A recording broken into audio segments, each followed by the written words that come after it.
بسم اللہ الرحمن الرحیم۔ بنی اسرائیل میں ایک شخص تھا جس کی بیوی نہایت حسین تھی، جس پر وہ اسرائیلی فریفتہ تھا۔ چنانچہ جب اس عورت کا انتقال ہو گیا تو اس اسرائیلی شخص کو بڑا قلق ہوا اور ایک مدت تک وہ اس کی قبر پر بیٹھا روتا رہا۔ اتفاقاً حضرت عیسیٰ علیہ السلام کا ادھر سے گزر ہوا تو انہوں نے اس اسرائیلی کو پریشان حال دیکھ کر ان سے سبب جانا۔ تو جب اسرائیلی نے اپنا واقعہ بیان کیا تو حضرت عیسیٰ علیہ السلام نے دریافت فرمایا، کیا تو چاہتا ہے کہ میں اس کو تیرے لیے زندہ کر دوں؟ اس نے عرض کیا کہ ہاں حضور، میں یہی چاہتا ہوں۔ چنانچہ جب حضرت عیسیٰ علیہ السلام نے اس قبر کے مردہ کو آواز دی تو قبر سے ایک حبشی غلام، جس کے ناک کے نتھنے، آنکھوں اور جسم کے دوسرے سوراخوں سے آگ کی لپٹیں اٹھ رہی تھیں، حضرت عیسیٰ علیہ السلام کو دیکھتے غلام نے کلمہ پڑھا، لا الہ الا اللہ عیسیٰ روح اللہ۔ اسرائیلی نے یہ دیکھ کر عرض کیا، حضور مجھ سے غلطی ہو گئی، میری بیوی کی قبر تو دوسری ہے۔ یہ سن کر حضرت عیسیٰ علیہ السلام نے حبشی کو حکم دیا کہ تم اپنی قبر میں واپس ہو جاؤ۔ چنانچہ وہ مردہ ہو کر گر گیا اور اس کی قبر کو مٹی سے چھپا دیا گیا۔ پھر حضرت عیسیٰ علیہ السلام نے اس دوسری قبر کی جانب توجہ فرمائی اور حکم دیا کہ اے صاحب قبر، اللہ کے حکم سے زندہ ہو جا۔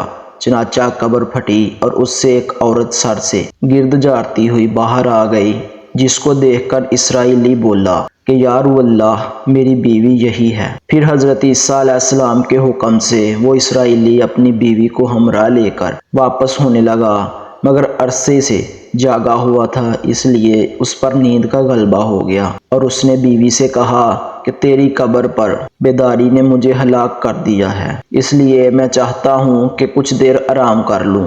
بیوی کہنے لگی کہ ہاں آپ آرام کر لیجئے۔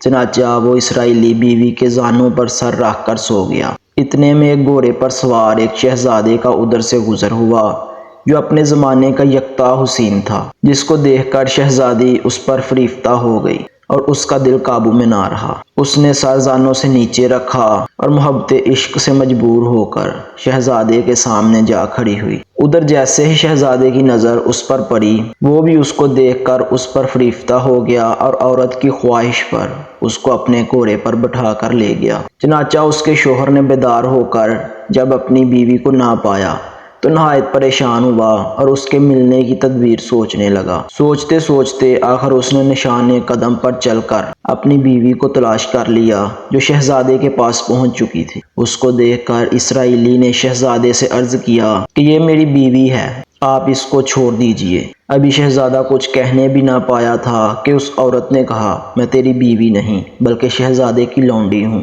یہ سن کر شہزادہ اسرائیلی سے کہنے لگا، مجھ سے میری لونڈی کو لینا چاہتے ہو؟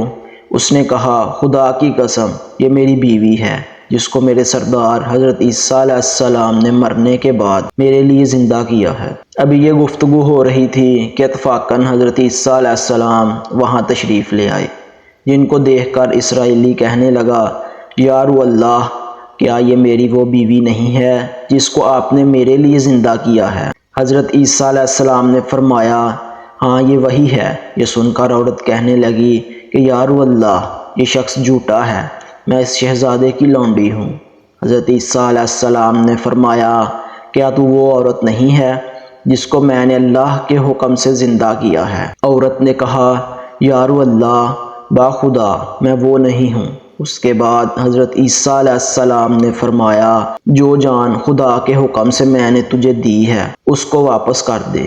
یہ سنتے ہی وہ عورت پھر مردہ ہو کر گر پڑی۔ پھر حضرت عیسیٰ علیہ السلام فرمانے لگے کہ جو شخص ایسے آدمی کو دیکھنا چاہے جو کافر مرا تھا اور زندہ ہو کر ایمان لایا تو وہ اس حبشی غلام کو دیکھ لے، اور جو کوئی ایسے شخص کو دیکھنا چاہے جو مومن مرا تھا پھر اللہ نے اس کو زندہ کیا اور کافر ہو کر حالت کفر میں مر گیا تو وہ اس عورت کو دیکھ لے۔ اس واقعے کو دیکھ کر اسرائیلی نے قسم کھائی کہ اب کبھی نکاح نہ کروں گا، اور میدانوں کی طرف نکل گیا جہاں اللہ تعالیٰ کی عبادت میں مصروف رہ کر اسے موت آ گئی۔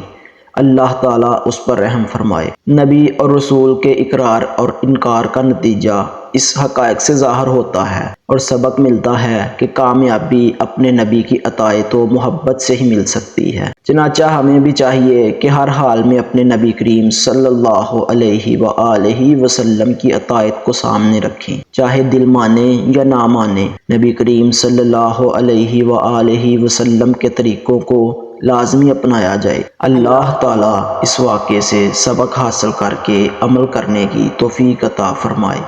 آمین یا رب العالمین۔